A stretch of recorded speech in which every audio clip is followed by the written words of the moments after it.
আমরা তার পরের প্রশ্নটি দেখি। দেশের মোট জনসংখ্যার মধ্যে পুরুষের সংখ্যা কত? আমরা বইয়ে দেখি পুরুষের সংখ্যা প্রায় 8,17,00,000। তাহলে আমরা এখানে লিখব 8,17,00,000।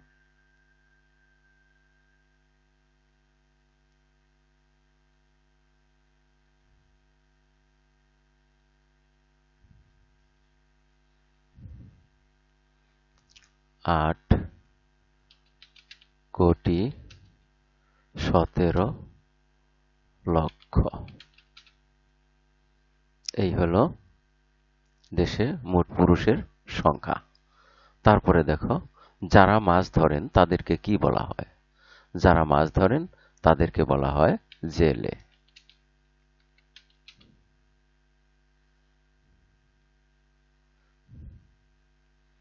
রান্নায় সহায়তা করেন কে? রান্নায় যিনি সহায়তা করেন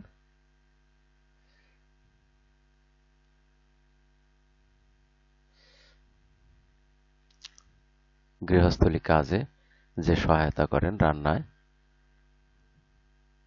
সে হলো কাজের লোক বা কাজের বুয়া।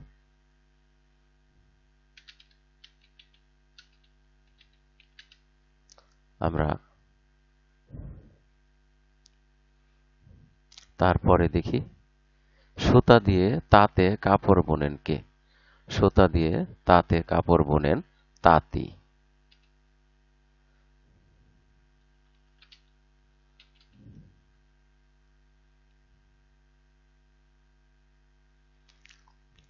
প্রয়োজনের বেশি খরচ করলে টাকা কি হয়?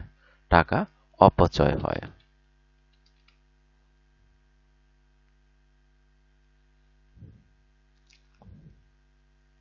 কোনো বস্তুর দাম পরিশোধের আধুনিক মাধ্যম কি?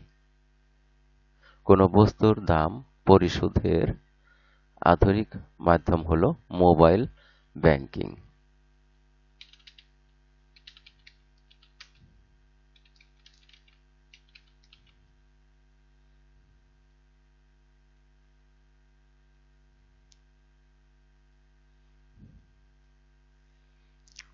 বাংলাদেশে কোন সময়ে বন্যার প্রকোপ বেশি থাকে?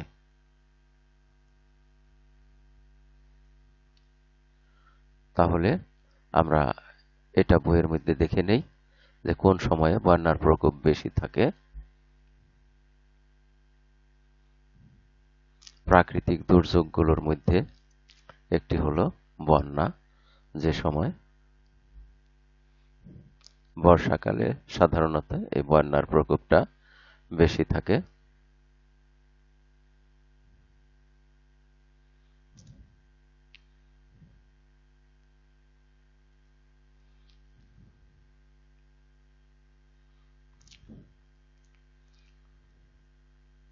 টাকার ব্যবহারের পরের অধ্যায়টি হলো দুর্যোগের সম্পর্কে। এই অধ্যায় প্রথমে রয়েছে অগ্নিকাণ্ড, জরুরি পরিস্থিতি মোকাবিলা এই অধ্যায়ের। তারপরে দেখো বন্যা। এই বন্যাতে কি বলা হয়েছে এখানে লক্ষ্য করো।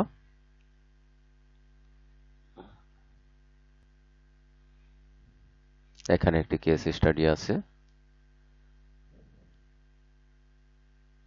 আর এখানে লক্ষ্য করো, প্রতি বছর আমাদের দেশে অনেক এলাকায় ভয়াবহ বন্যা দেখা দেয়। বন্যা একটি প্রাকৃতিক দুর্যোগ, তাই একে সবসময় নিয়ন্ত্রণ করা যায় না। বন্যার ফলে মানবিক বিপর্যয় ঘটে এবং জরুরি পরিস্থিতির সৃষ্টি হয়। আমরা বন্যার ক্ষয়ক্ষতি কমানোর জন্য কিছু প্রস্তুতি নিতে পারি। বন্যার ভয়াবহতা অনুযায়ী প্রয়োজনীয় শুকনো খাবার পানি, কাপড়-চোপড় ও ঔষধপত্র নিয়ে আশ্রয় কেন্দ্রে যেতে হবে। গবাদি পশুর প্রয়োজনীয় খাবার সহ বেড়িবাঁধ কিংবা উঁচু স্থানে রাখতে হবে। পড়ার বই খাতা, গুরুত্বপূর্ণ সামগ্রী প্লাস্টিক ব্যাগে ভরে বা নিরাপদে রাখতে হবে। তাহলে আমরা এখানে দেখলাম যে বর্ষাকালে আমাদের দেশে বন্যার প্রকোপটা বেশি থাকে। যখন বৃষ্টি হয় প্রচুর পরিমাণে।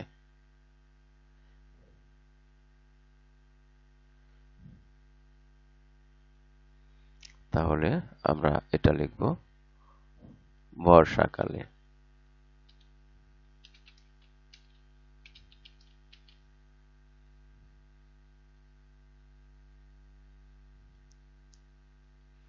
জরুরি সেবার জন্য কোন নম্বরে টেলিফোন করতে হবে? আমরা এখানেই দেখি জরুরি সেবার জন্য 999 নম্বরে টেলিফোন করতে হবে। তাহলে আমরা এখানে লিখব 999। এই নাম্বারে জরুরি সেবার জন্য টেলিফোন করতে হয়। তারপরে আমরা কাঠামোবদ্ধ প্রশ্নগুলো দেখে নেই। মানচিত্রে কয়টি দিক থাকে? মানচিত্রে 4টি দিক থাকে। বাংলাদেশের মানচিত্রে কয়টি দিক রয়েছে? 4টি দিকই রয়েছে। কোন দিকটি কোন দিক প্রকাশ করে? এখানে উপরের দিক প্রকাশ করে উত্তর এবং নিচের দিক প্রকাশ করে দক্ষিণ। তারপরে বাম দিক প্রকাশ করে পশ্চিম এবং ডান দিকে পূর্ব। তাঁতির কাজ সম্পর্কে 6টি বাক্যে লেখো। এখানে তোমরা তাঁতির কাজ দেখো। সেবামূলক কাজগুলোর মধ্যে তাঁতির কাজ রয়েছে।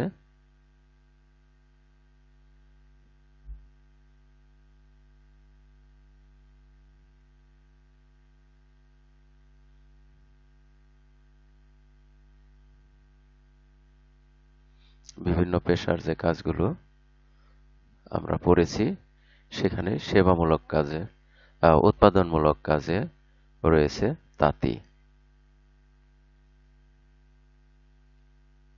বিভিন্ন পেশা যারা উৎপাদন করেন এখানে লক্ষ্য করো।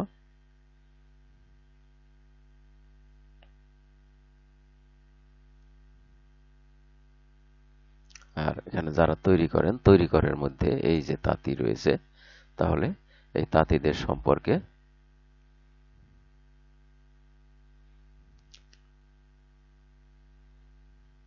তোমরা লিখবে। এখানে দেখো রং দিয়ে সুতা তৈরি, সুতা রং করা, এটা তাঁতির কাজ। সুতা দিয়ে কাপড় বোনা, এটাও সুতার কাজ। এবং তা দিয়ে নানা রকম শাড়ি, লুঙ্গি, গামছা ইত্যাদি তৈরি করা, এগুলো সব তাঁতির কাজ। তাহলে এই কাজগুলো সম্পর্কে তোমরা 6টি বাক্যে লিখবে। তারপরের প্রশ্ন রয়েছে, মানুষ কিভাবে উৎপাদনের মাধ্যমে অর্থ আয় করেন তা একটি উদাহরণ দিয়ে বুঝিয়ে দাও। উৎপাদনের মাধ্যমে যেমন খামারি ধরো মুরগির খামারি মুরগি এবং মুরগির ডিম উৎপাদন করে এবং তা বিক্রি করে তারা টাকা উপার্জন করে। এভাবে আমরা খামারিদের সম্পর্কে লিখতে পারি যারা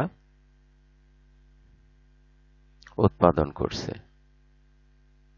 তারপর কৃষক হতে পারে, কৃষক সবজি উৎপাদন করে, এখানে খামারি উৎপাদন করছে ডিম এবং মাংস, যা বাজারে বিক্রি করে টাকা উৎপাদন করা হয়। ঘ, মাহমুদুল ড্রাইভার ও তার স্ত্রী জাকিয়া নার্স। মাহমুদুল ও জাকিয়া উভয়ের পেশা সম্পর্কে 5টি বাক্য লেখো। এখন জাকিয়া নার্স, সে সেবামূলক কাজ করেন, এবং ড্রাইভার এক জায়গা থেকে আরেক জায়গায় মালামাল বহন করে নিয়ে যায়, মানুষদের নিয়ে যায়। এভাবে তারা সেবা প্রদান করে। তাহলে সেবাদানকারী পেশার মধ্যে যে অধ্যায়টি রয়েছে সেবাদানকারীদের সম্পর্কে, সেখান থেকে তোমরা এই বিষয়ে লিখতে পারবে। এটা যারা তৈরি করেন এবং তারপরে হলো সেবাদানকারী। এই যে এখানে গাড়িতে এক জায়গা থেকে অন্য জায়গায় মানুষ নিয়ে যায়, মালামাল নিয়ে যেতে পারে। আর নার্স এখানে রোগীর সেবা করে, ডাক্তারকে সহায়তা করেন এবং রোগীকেও ঔষধপত্র নির্ধারিত সময়ে খাওয়ানোর ক্ষেত্রে সহায়তা করে থাকেন। আমরা তারপরে দেখি পেশাজীবী কারা। সব পেশার মানুষকে আমরা সম্মান করব কেন? যারা একটি নিজেদের নির্দিষ্ট কাজের মাধ্যমে অর্থ উপার্জন করে এবং সেই অর্থ দিয়ে সংসার চালায় তারাই হলো পেশাজীবী। আর সব পেশাই গুরুত্বপূর্ণ, কেননা এক পেশার মানুষ যদি না থাকে তাহলে ওই পেশার কাজগুলো আহ, আমাদের জন্য কষ্টকর হবে। সে কারণে সব পেশাই আমাদের জন্য প্রয়োজনীয়। আর সব পেশাকে এজন্যই আমরা সম্মান করব। এটা তোমরা 4-5টি বাক্যে লিখবে। আর 6 নাম্বার, মানুষের বিপদের বন্ধু কি? মানুষের বিপদের বন্ধু হলো সঞ্চিত টাকা। কিভাবে আয় করা যায় 5টি বাক্যে লেখো। তাহলে আয় করার জন্য যে পদ্ধতিগুলো রয়েছে তার 5টি বাক্যে লিখতে হবে। এখানে টাকা উপার্জনের যে পথগুলো রয়েছে, যেভাবে আয় করা যায় ছবিতে রয়েছে এবং নিচে আমরা এখানে বর্ণনা রয়েছে, সেই বর্ণনা দেখে তোমরা 5টি বাক্য তৈরি করবে।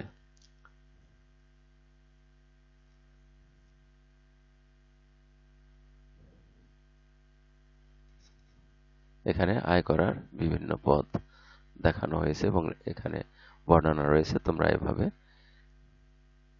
এখান থেকে সেই 5টি বাক্য নিয়ে তোমরা কিভাবে আয় করা যায় তার সম্পর্কে লিখবে। আর এর মধ্য দিয়ে আমরা এই পাঠের শেষ প্রান্তে এসে পড়েছি। এতক্ষণ ধৈর্য সহকারে সম্পূর্ণ ভিডিও দেখার জন্য তোমাদের সবাইকে জানাই অনেক অনেক ধন্যবাদ। সেই সাথে পরবর্তী ভিডিও দেখার আমন্ত্রণ রইল। Thank you very much for watching and keep watching for the next video. আসসালামু আলাইকুম ওয়া রাহমাতুল্লাহ।